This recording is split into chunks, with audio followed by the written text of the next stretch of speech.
power, even though lots of the army commanders, lots of the army soldiers here in the east have deserted, there's still a lot of people on the other side. And I think what we're going to see now in Ras Lanuf, Ben Jawad, Au Sirte is the flashpoint between the east and the west of the country. Hoda, thanks very much for that. Hoda Abdelhamid in Benghazi there. Well, foreign workers in Libya have been fleeing the country since the uprising began, and many feel their government has abandoned them. Let's speak to Jean-Philippe Chauzy, who's the head of communications for the International Organization of Migration, and he's in Ras AlJazeera on the Libya-Tunisia border there. Good to have you with us, Jean-Philippe. We're told that more than 200,000 people have already left Libya, but we know that there were well over 1 million migrant workers inside the country, so presumably there are many thousands who still need evacuating. Yes, absolutely. We need to remain focused on what is happening here at the border. Obviously, for the past few days, we've seen a decrease in the number of mostly migrant workers coming across the border, 3,000 yesterday compared to about 14,000 last week. That being said, that we know that there are still hundreds of thousands of migrant workers inside Libya at the moment. We know that many of them cannot get out of the country. That's more the case for the Africans, for instance, who are absolutely petrified of being victims of mob violence. We know also that some contractual workers are still under contract. They're still inside Libya. And in some cases, we know in that kind of situation that some migrant workers might stay put and wait and see how the situation evolves. But that being said, we have still the potential for massive migration flows across the border with Tunisia and with Egypt, and we need to remain focused. We need to continue the humanitarian evacuation program, more specifically over the coming days for those Bangladeshis that are here in Shusha camp, and of course for all the other nationals, including Asian contractual workers, West Africans and others who are desperate to go home as we speak. You said that there was a drop in the number of people coming across the border. Is there evidence that some migrant workers aren't being allowed to leave Libya, that they're being kept somewhere over the border inside the country? Well, look, I've been hearing now the same testimonies over the past 5 days or so. We know that people have to go through checkpoints between Tripoli and here the Tunisian border, that in some cases they're being dispossessed of whatever they had with them. I've heard several reports of groups saying that most of the group was allowed to go through, but some had to stay behind.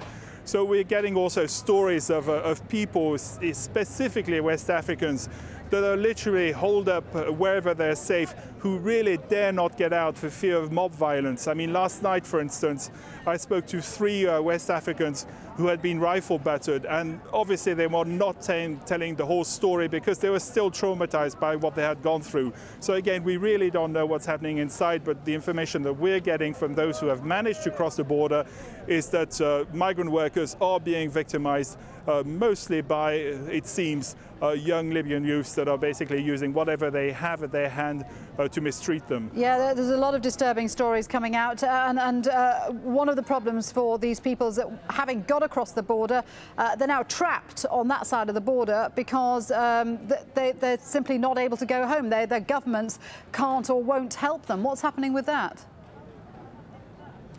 Well, look, we're moving ahead really majorly in terms of humanitarian evacuation programs. I mean, this, as you know, just a week ago, HCR and IOM launched an appeal to the international community, to governments to provide all kinds of assets, boats, airplanes, financial support to organize this humanitarian evacuation program.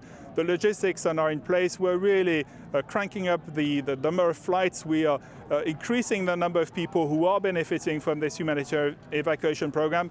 At the moment, we are focusing on the Bangladeshis, the nationals from Bangladesh that represent here in Shusha about 13,000 people. Tomorrow, for instance, we'll have 7 flights that will evacuate in excess of 2,000 people, and we're looking at increasing this capacity over the next few days. Good to talk with you. Thank you very much indeed for sparing the time. Jean-Philippe Chauzy, very busy man from the International Organization of Migrants there.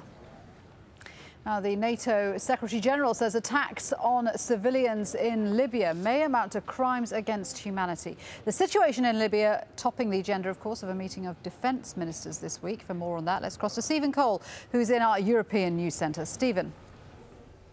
Julie, thank you. A short time ago, the NATO Secretary-General Anders Fogh Rasmussen described Colonel Gaddafi's response to the protests as outrageous, and he said the world would not stand, quote, idly by if the violence continues. But he played down suggestions that NATO should impose a no-fly zone over Libya, saying any such operation would need the full support of the United Nations. If these systematic attacks against the Libyan people continue, it may amount to crime against humanity. Many people around the world would be tempted to say, let's do something to prevent this massacre against the Libyan civilian population. On the other hand, you're also right in pointing to the fact that there are a lot of sensitivities in the region as far as a foreign military intervention is concerned, or what might be considered as a foreign military intervention. And that's exactly the dilemma. It's now been revealed the failed British diplomatic mission to Libya was personally authorised by the UK Foreign Minister William Hague. 8 members of the Special Forces were captured by the opposition as they landed in eastern Libya. They've now been freed, an official reports. An embarrassing end to an embarrassing operation. British Special Forces boarding a Navy ship in Benghazi after their mission to Libya ended in failure. 8 people were arrested, and it turned out that they carried British passports. The reason that they were arrested is that they entered the country illegally and without permission, authorisation or prior arrangement with the Libyan authorities. Libya is an independent nation. Therefore, our sovereignty and our borders should be respected by everybody. A helicopter carrying 6 Special Forces soldiers, an officer from the MI6 intelligence service, a spy by another name, and 1 diplomat landed in Salouche, several kilometres from Benghazi. With guns, explosives and fake passports in their bags, they were quickly detained by locals. The UK's ambassador in Libya, currently in London, then had to call rebel leaders to clear up what he called a misunderstanding, a conversation which surfaced on Libyan state TV. So we tried to interfere, saying those people are coming to helping us. Yes, This their idea is that they're a group who are just coming to find out where our mission will stay and how they will operate to do the logistics, and then we will send the officials in consultation with you next week. The British have been consistently reluctant to discuss the use of special forces. Well, I can confirm there is a small British diplomatic team in Benghazi. We are in contact with them. It's not appropriate to say anything more about it at the moment. I think the intentions are perfectly fair. What they're trying to achieve is fine, but of course it is an embarrassment in the way it portrayed itself, first of all, to the rebels in the east, and secondly, actually, to the government in the west. We sort of lose face on both sides. This is a huge embarrassment for the British government. Special forces are highly regarded, but this is one incident that won't get a great write-up in their history. It's also a propaganda victory for Colonel Gaddafi and the Libyan government. He's been saying for a while that there are foreign influences among the protesters, that old